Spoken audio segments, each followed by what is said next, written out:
sorry to keep you guys waiting, and thank you for coming on such a short notice. We want to start by saying that we understand the public's need for answers and explanations about the incident that took place yesterday. We're aware of information that's being disseminated that's not completely accurate about the actual event. In an effort to be transparent to the community, we would like to provide details about what led up to the incident yesterday. We want to say, as an agency, we respect and promote citizens' ability to exercise their constitutional rights, and will do anything in our power to ensure those rights are maintained. In events such as this, communication between the event organizers and law enforcement is imperative to ensure safety of all that are participating. Yesterday, you received a copy of our press release that kind of summarized what we did. I'm not going to reiterate that. You guys already have it. So I just want to kind of go over a basic timeline of communication between us and Mr. Drumright prior to the event. The communication began back on the 9th of October. We made numerous attempts to create plans for safety for the event participants and to communicate with Mr. Drumright about what our plan was going to be. That included providing 5 different routes that his march could take and creating rally points that would be safe for the participants. He requested road closures at Court Square in North Main, which, due to the proximity to the voting polls, we were not wanting to authorize because it would limit access to the voting polls. So we didn't want to have anything to do to interfere with that. So we expressed our plans for him, and he still wanted to close the roads.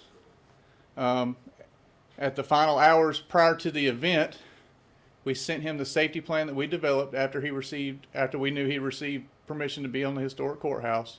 Sent him the plan, what we were planning, which was to lead the march from the chapel to the courthouse. His participants would disperse into the courthouse grounds, and we provided overflow for any excess participants to go to the northeast and northwest corners of Court Square, to include the use of Sesquicentennial Park. He was made aware of this plan prior to, and it was made very clear that no road closure was authorized, and we provided the reasoning for that. And not only was it a polling issue, it was also a DOT issue, which would also require their permission to close the Court Square due to it being NC 87. Towards the conclusion of the event, the sheriff's office had interaction with people in the rally that led to people coming out into the streets. When we tried to prevent people from being in the streets at that point, one of our officers was assaulted. And at that point, that's when we deemed that it was an unsafe event and deemed that it was unlawful, and we went ahead and dispersed the crowd. The disbursement measures we used was using a pepper fogger that was never directed at any person. We directed it towards the ground that created a vapor that kind of just went into the air as an irritant. Our officers were never ordered to don masks or anything like that, so they suffer the same effects of it as well. It's a mild irritant, and we chose to use that rather than physical force to get people moved out of the roadway. I understand that some people were saying that we pepper spray children and disabled folks. Again, I'm going to reiterate, we never directly sprayed anyone in the face. It was all directed towards the ground in an effort to disperse the crowd. The initial disbursement was after they made it to Court Square. We allowed them to pause for 8 minutes and 40 some seconds, and after about 9 minutes, told them they needed to clear the road. Once it was clear that they had no intention to clear the road, we sprayed a couple sprays on the ground, and the crowds moved to the respective areas where they were at. There was adequate space in front of the courthouse to accommodate his group. I think we estimated between 125 and 150 participants. There was plenty of space in the courthouse to accommodate that. This event was never scheduled to go to the polls. It was scheduled to go to the courthouse, and after their rally, they were provided instruction that if anyone that wished to vote could leave utilizing our city sidewalks to go to the polling sites. We didn't want to authorize a road closure directing them to the polls because, again, road closures such as that require us to cordon off the area for an hour or so before the event starts and to keep it cordoned off until the road's clear. That would have caused us to have to close all the parking on West Elm, around Court Square, and North Main Street. As you know, there's not much parking in downtown Graham, and that would have taken a decent amount of our parking that people were utilizing to get to the voting polls. I mentioned the timeline of events. We will be compiling a complete list of all of the timeline with detailed dates. We also have several emails. Those will be available upon request. We'll have that completed timeline probably by the close of business day on Tuesday or early Wednesday. And as far as the use of forces that people are concerned about, those will be investigated per our policy as any other use of force would be.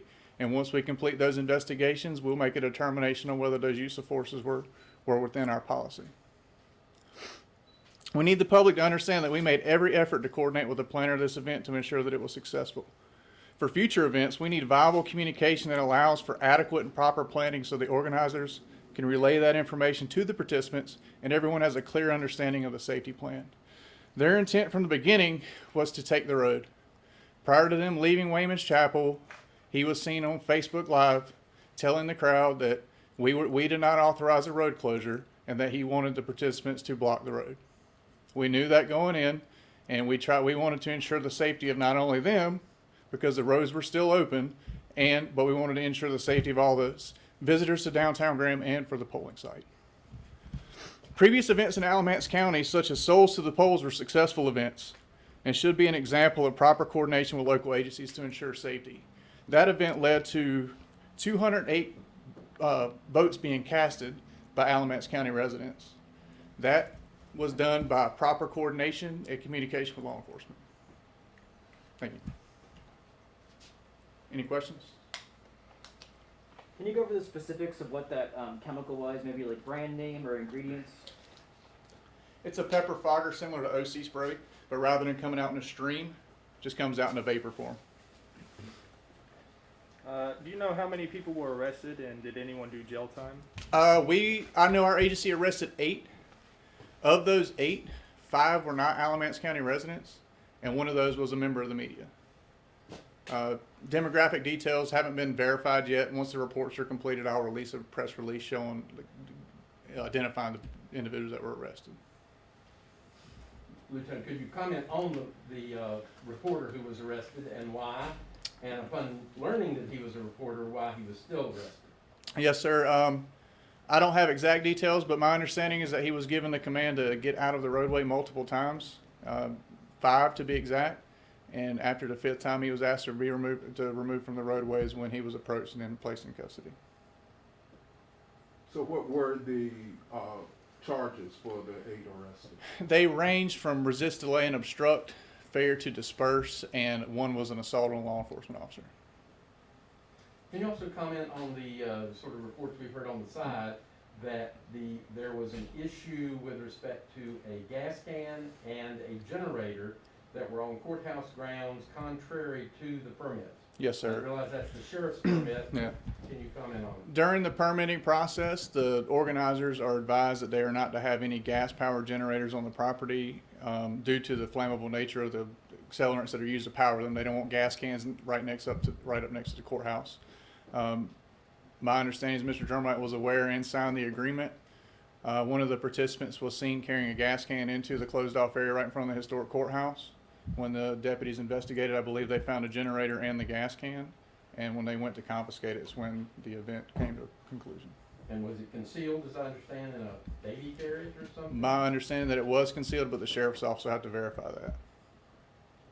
Did the department consider any other methods of crowd control before using pepper spray? We gave numerous verbal commands. The only option other than using the mild irritant would have been physical force, and we did not want to physically force people out of the roadway and physically force them. The mild irritant, like I said, was exposed to the officers as well as the people, so it wasn't an extreme irritant. It's not even compared to taking the stream of OC to the face. It's literally just a mild irritant that gets in the air that makes you a little uncomfortable for a little bit. I will say that after the major event towards the end, there was people that were staged for EMS treatment. We requested our fire department had coordinated with EMS, and we had a strike team that was going in to assist anyone that was injured, and we did render aid to multiple. They did render aid to multiple people. I'm not sure if anyone was actually transported to the hospital, but I know one was treated and refused. I know they refused transport. Lieutenant, my understanding from Reverend Drumlight's people is that he had an agreement with the chief to have an 8-minute pause. Yes. On the North Main Street approach to the courthouse. Yes. He contends that they were entitled to that 8-minute George Floyd salute right immediately in front of the monument. My understanding, you tell me, that they'd already paused for about 5 minutes blocking Hardin Street. Was the agreement fulfilled, or who didn't fulfill it? My understanding is we fulfilled the agreement. The information I received is that we actually waited till after the 9-minute mark when they were on Court Square before we gave the order to disperse for them to go into their respective areas. I was there and I did not hear that command. Can you explain how it was given? I mean, the only way we could give it is verbally, and our officers were there. I've seen videos where officers were seen waving people towards the areas where they were supposed to be. I can't say if it would have been projected to it for a long distance, but Any sort of amplification, bullhorn? the initial one was not. But we also iterated to Mr. Drumright, and I will say that just prior to the event starting, an attorney representing him sent us a message saying they agreed to our safety plan and understood it. And I'm assuming that he told his people that, but from what I understand, he did not. He gave them not order, but he told them to basically block the road. That even though we weren't allowing them to have it, he just told them to block it. So to clarify that point, if the 8-minute pause is being distinguished from the 9-minute limit of Yes, we were under the understanding that it was like 8 minutes and 42 seconds that they were going to pause. We had agreed that we were going to allow them to pause in the road for that time frame. And my understanding is that we did not give the order to disperse till after the 9-minute mark. So they had over the time that we agreed to. And were you also aware of the Hardin Street stop? Yes, we were. They And were that was brief. allowed? They were brief pauses. We didn't take that. We didn't classify those as their time to stop. We didn't even count those in consideration. So we knew that they were still going to do the 8-minute, 42-minute pause.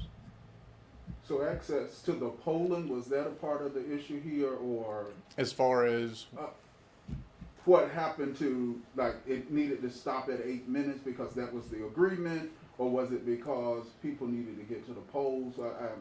I'm trying to get clarity on what caused you to have to, that it's time to go. the agreement initially it was explicitly stated that we were not authorizing a road closure for the voting site reasons. And we agreed prior to the event starting that we would allow the pause for 8 minutes and 42 seconds.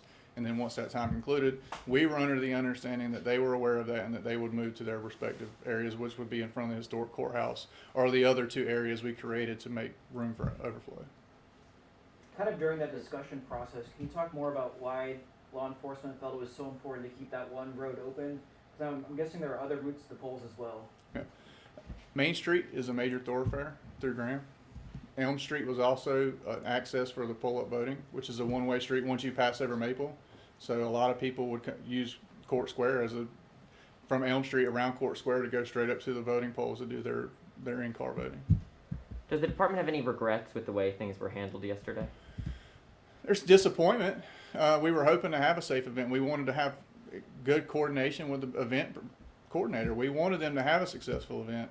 They were under the same understanding we were, that we thought when the event started that they were not authorized to keep the road closed for an extended period of time, that the road closure was temporary just to accommodate the march, which we led from the chapel, had road closures up to the courthouse. And when we gave the order to clear the road, and when it was clear to our officers that the people had no intent of clearing the road, that's when we deployed the pepper fogger measure just to get them out of the roadway.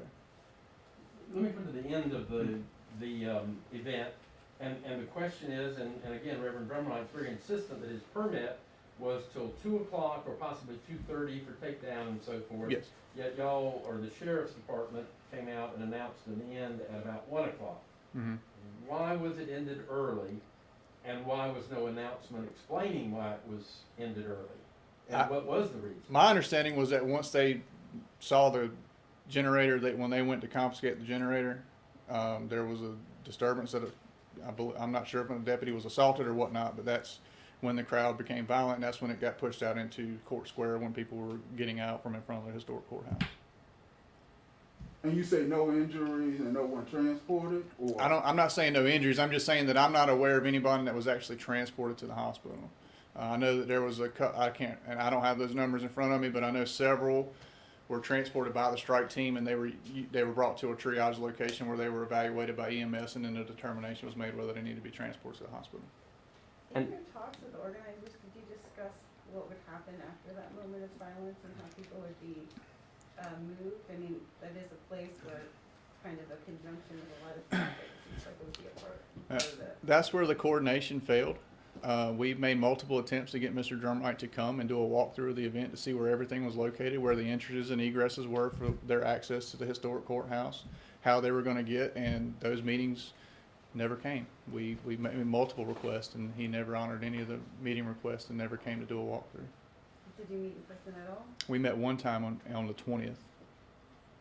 That's when we discussed the 5 different plans that we had with different routes and different rally points.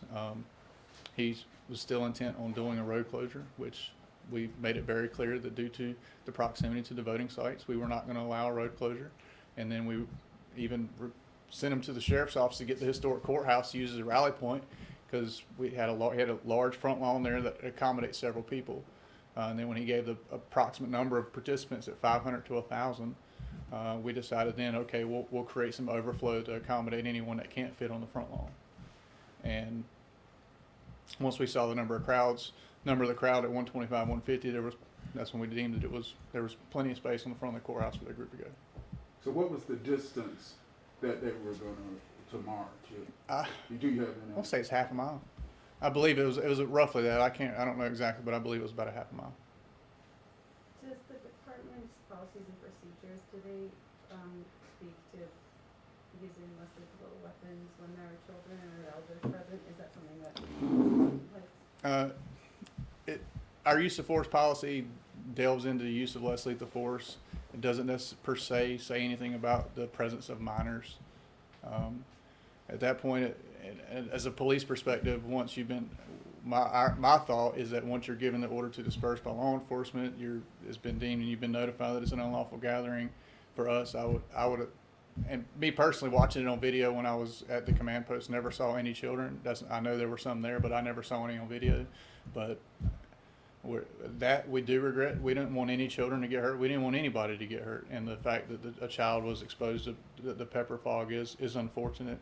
But we were very clear in what we were trying to get people to do. We were trying to get people clear from the street. And once it became violent and our officers got assaulted, that's when it's time. And we deemed it then as unsafe, and we were dispersing the crowd. And Mr. Drumright says part of the agreement is he and the others are not permitted to return to Graham for 72 hours as part of the release process. Is that true? That was issued by the magistrate. I haven't confirmed that. I don't know what their conditions of release were. One more question. Can you clarify what the assault with the officer was? What happened in that? He was struck in the chest. Was that an Alamance County Sheriff's officer? It was or our Graham Graham? police officer, yes, sir. What? Go ahead. Alamance County Sheriff's Office was responsible for the security on the historic courthouse. We were responsible for all the street operations, so we were maintaining the court square, North Main Street, and all the sidewalks surrounding. So once the event started, we were basically just standing by waiting for the event to clear to help pedestrian traffic get across the road, and if they wanted to go vote, or if they wanted to go back to their vehicles, go back. One more question about the setup, though. Yes. There didn't seem to be any setup until Reverend Drumright and the marchers were at Court Square. There was a truck or two over on the right-hand side. Why? My understanding was they were going to set up ahead of time, but didn't. Do you have any idea? The sheriff's office, I believe, granted their permit starting at 8:30 to give them time to set up a stage, because they were given approval by the county to do that. And our understanding was that if they were going to set one up, they could set it up in that time frame. We also offered them the use of the Sesquicentennial Park in the Northwest Court Square to put their stage and generator, because that generator was part of their presentation, to set up the stage and generator there so they had power for their microphones and whatnot so the group could hear. One more question. Was there concern, however, that they were also using the truck to try to block traffic?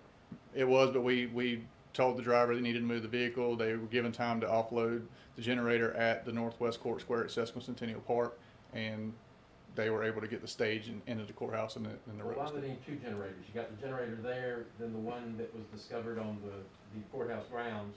That's a question for them. I'm not sure. Are you going to do an after action? Yes, ma'am. We will do an after action briefing, and it will be made public. Would you state your name and title for the record, please? Lieutenant Daniel Sisk, Spell it, please. DANIELSISK, And you're with? Grand Police Department. Thanks, sir. All right. Thank you, guys.